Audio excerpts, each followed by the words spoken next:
Welcome to the Hashimoto's Doctor Podcast. You're now part of a growing community of people determined to take their health back through education and self-empowerment. But because of the healthcare system today, we don't have access to the types of healthcare that we want. So we have to do things differently. We've got to do things smarter, and we do that by becoming our own advocates. This podcast will give you the perspective and thoughts of one of the world's leading Hashimoto's doctors. So let's get started.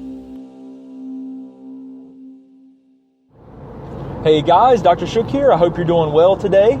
Today I want to talk to you guys about what we would call chronic fatigue, a diagnosis of chronic fatigue, and really, I see this a lot in people that have Hashimoto's, and I want to talk about, a few of the things that you've got to consider when you have a problem with fatigue, because fatigue there's so many different causes of fatigue. It's not just you're tired, so it's one thing. No, there are so many different causes of fatigue.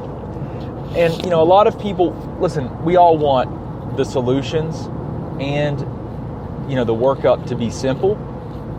As long as you have a structure to it, you can usually figure things out and make a difference in someone's health. But the fact is that this is a question when someone has chronic fatigue, like what is the problem? It's usually layers. There are usually layers of problems. It's not just one thing. So let's talk a little bit about this. Okay, so what is fatigue? Well, fatigue is generally an inability of your body to produce energy at the level of the cell. Okay, so every cell in your body produces energy, and that's how your body runs and how you have your normal physiology and your normal, optimal, vibrant health.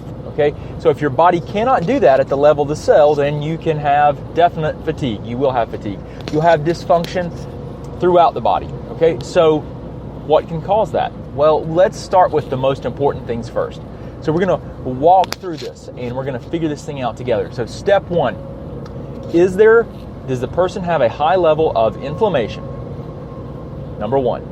If your C-reactive protein or homocysteine levels, which are inflammatory markers we can measure in the blood, high, if they're high, you got to know why, and you've got to start there. That's like one of the pieces of the puzzle that it takes a priority. There's something causing it. What is it? Okay. Number two, is the person autoimmune? If the person's autoimmune, have they taken the appropriate steps to dampen the autoimmune process to the best of their ability with diet and lifestyle? Have they done the necessary testing to help investigate with quantitative numbers so that you can see in black and white if something's a problem? Have they done that? If they have not done that, then the autoimmune process has not been worked up to the best the best degree possible. And that's a very likely potential mechanism. A byproduct of autoimmunity is inflammation. Okay, it's not inflammation that's necessarily observable in the first two markers I mentioned, C-reactive protein and homocysteine. The inflammation that's caused by the autoimmune process is really, we're looking at, the thing that we can't measure as well are cytokines, which are really, they serve multiple purposes. They're not necessarily inflammatory, but there are some that are pro-inflammatory. And listen guys, inflammation in general, prolonged inflammation is a bad thing, but as a normal process in the body, I just gave it away. It is a normal process in the body that's required for your body to function. You've got to have some inflammation. It's part of a natural healing process, and it helps you to heal. So, inflammation that we're measuring abnormal levels. We're looking at this from, something, what is decreasing the cell's ability to function optimally. And really, inflammation as a whole, what it does is it decreases the body's ability to really, or the cells of your body, their ability to be sensitive to your hormones.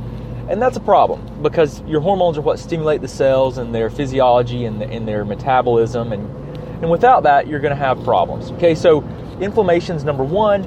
So that's, the inflammatory markers, and then also looking at, is the person autoimmune and has it been properly addressed to the best of our ability? Okay, has it been? And if it hasn't, then we've got a problem.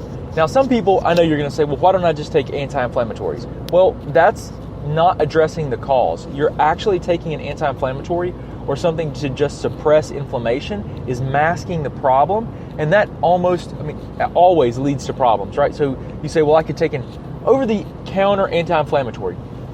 Well, you know that those over-the-counter anti-inflammatories have a lot of side effects, right? They cause ulcers and all kinds of other problems. You know, they're a lot of people die from every year from taking too many of those anti-inflammatories for a prolonged period of time, and it causes major issues. So that's not the answer. If you want to be truly healthy and vibrantly, have vibrant health, then you have to look at what's actually trying to drive the process and work with the body, not try to shut the body's physiological processes down. I get that it helps people feel better temporarily, but you can only do that for so long, and then it's time to pay the piper, my friends. You've got to do it the right way. Okay, so this fatigue issue, that's a big issue, right? The inflammation's a big issue. Number 2 is really, or 3 we could say, is really looking at your red blood cells. Okay, so when we're looking at the red blood cells, what we're really talking about there is anemia. So anemia just basically means your red blood cells cannot carry oxygen efficiently. If you're anemic, guess what? The cells of your body are starving for oxygen, and they will not be able to produce energy. So you cannot be anemic. Now, there's a lot of different causes for anemia, but it's a major contributing factor to fatigue. Let's go with number 4. This is going to be blood sugar dysregulation. Okay, so blood sugar dysregulation, major issue. Now, why is blood sugar dysregulation such a problem? Well, when your blood sugar spikes up and down, it affects your hormones. Okay, it can cause problems directly affects the adrenal glands, for one thing. If you have low blood sugar or high blood sugar, the adrenals end up pumping out too much cortisol. If your blood sugar is high for a long period of time, you tend to produce more cortisol. If your blood sugar is low, you tend to have low blood sugar. You will surge and spurt cortisol at high amounts, and that can create its own problems with burning up the substrate, or the stuff that the adrenal glands use to make your cortisol and your catecholamines. You guys, that's the group of hormones made with cortisol. Okay, catecholamines. You've got to have a balance of everything. So blood sugar cannot fluctuate high or low. And if it is, then some people look at it and they say, well, it's just my diet. No, it's not just diet. Diet is a very important part of it. Let's say, well, I need to exercise more. Well, maybe not. Some people that I work with, we don't have them exercise at all because it can create a stress response. It can be too much. So you have to start by working on stabilizing blood sugar with diet, and typically we use nutraceuticals, which are basically high-quality supplements that we can utilize to help stabilize blood sugar, and we'll use that temporarily. Blood sugar is huge. I mean, we could talk a lot about every one of these little components, but I'll never finish if we do that. So blood sugar is a huge part. This is kind of like a priority list, guys. Okay, so the next thing is, actually looking to see if you have a problem with your rhythm of cortisol production, which this is kind of, you can go, again, down a deep rabbit hole here, which we're not going to do. I'm going to make sure that I hit some of the main issues that we can see occurring, driving these problems with fatigue. Okay, and we're talking about fatigue, and I see this a lot with Hashimoto's. So, all right, so your cortisol, which is your stress hormone, is made by your adrenal glands. Okay, sit on top of your kidneys. You have a normal rhythm of cortisol production that occurs over a 24-hour period. Okay, so when you wake up, it's typically higher at its highest point during the day. Then it starts to decline as the day goes on, and it drops to a lower point. So it's usually at its lowest around 3 p.m., and then it gradually starts to climb, and it climbs throughout the night until it's high again in the morning. That's your normal circadian rhythm, daily rhythm, okay, of cortisol production. Cortisol, when it's made, you also make adrenaline. So when cortisol is typically higher, you typically have more energy. With that being the case, could you see that if you did not produce any cortisol, then you probably are not going to be making adrenaline, and that if you don't have adrenaline, you're not going to have energy, you're not going to be energized, and you're going to have low energy levels or fatigue. Okay, can you see that? If those things they're made together. Cortisol and adrenaline are made together. So if this rhythm of production is off, then that can cause you major problems with a lot of different physiological processes. But staying on the topic of energy can cause you major problems with energy production. Okay, so what's one of the best ways to measure that? Well, really what we want to do is we want to do a map of your 24-hour cortisol production, either salivary or urinary.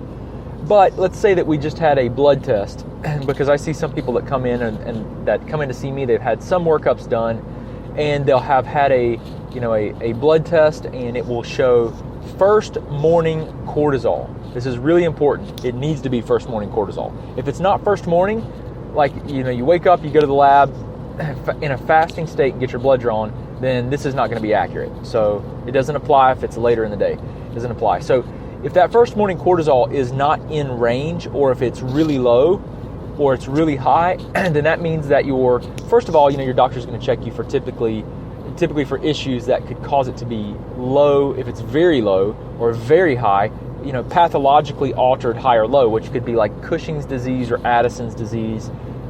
So those are adrenal diseases, okay? But we're not talking about those diseases. We're talking about maybe it's low or very close to the low end, or maybe it's really high or very close to the high end. It really depends on what the lab range is. If it's altered, that is a very good sign that your circadian rhythm or your daily rhythm is off. And if that's the case, guys, you're going to have these fluctuations, and it can really impact your energy production throughout the day. So the question becomes, why would it be off?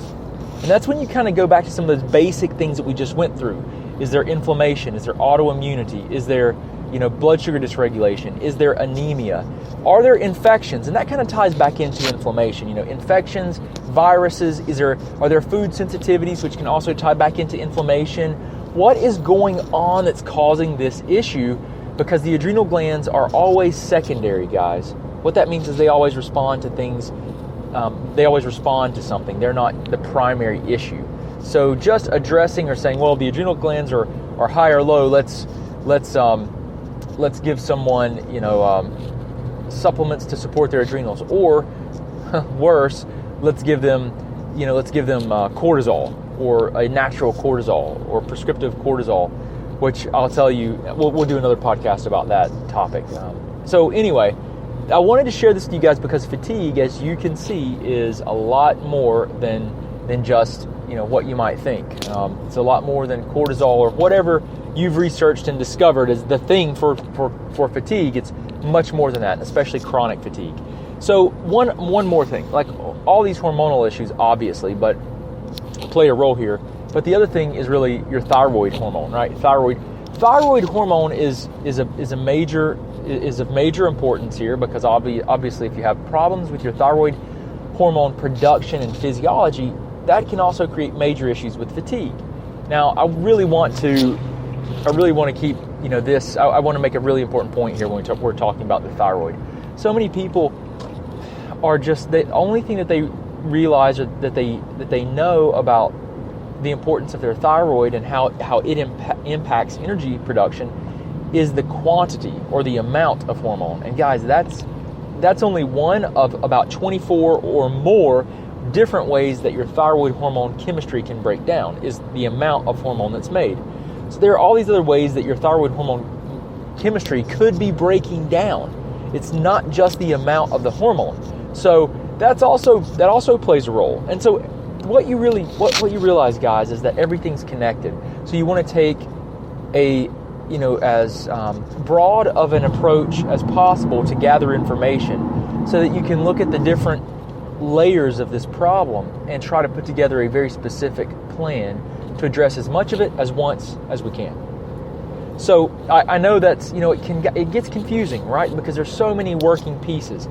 But the main thing that you keep in mind is that you've got to do the basics right first. So, don't beat yourself up if you're just like, it's so frustrating. I understand, but remember, start with the basics, which are diet and lifestyle. Right? So a lot of the things that I teach, they revolve around helping you to figure out how to do that first. Help yourself. Right? You got to help yourself. And that's where you start. And guys, that's always important no matter what. You always have to help yourself. You always have to do diet and lifestyle things no matter what we come up with as potential interventions, okay? Because that's always, an essential part of getting better is having the right type of diet and that's something that you're going to have to do. You're going to have to carry that weight and that burden yourself, but we're going to teach you how to do that stuff. Okay, so don't worry, no stress. You can do it. Hang in there. Remember, you've got to continue learning. Be your own advocate so that you can be a better partner with your doctor. I mean, that's really important. Or you can find someone and work with someone that can also help you. So it's really important concepts. I just want to tie that together because people come in and they're like, I have chronic fatigue and I've been labeled with it. And they're really confused about what that is and what that means. And sometimes you have to do some work to kind of deprogram them or, unwind those potential problems. So just want to share that with you guys and let you know that put the pieces together, lay the pieces of the puzzle out, organize them, and start working on it. Okay, try to do as much at once as you can without being overwhelming. And magic can happen. You can really make some powerful and profound changes. But guys, I hope this helps you out. And on the next podcast, we're going to talk about some very interesting topics. I'm probably going to get into the issue of using cortisone as a therapy because I think it's really not the best idea. So we'll talk about that on the next podcast. But guys, I hope you have a wonderful, wonderful day. Thanks for joining me and my ramblings. I hope that this helps improve your quality of life. Really appreciate you guys hanging out with me. And I'll talk to you again soon. Thanks. Thanks so much for listening. We hope you enjoyed hanging out behind the scenes with Dr. Shook. You can also talk with and learn from Dr. Shook through Facebook Live on our Facebook page at the Office of Dr. Brad Shook. Don't forget, you can also get access to our videos, guidebooks, and thyroid programs at www.drbradshook.com. Oh yeah, and don't forget one more thing. We can change the world one person, one family, and one community at a time. Until next time, remember, today is your day, and no one will tell you who you are and what you can be.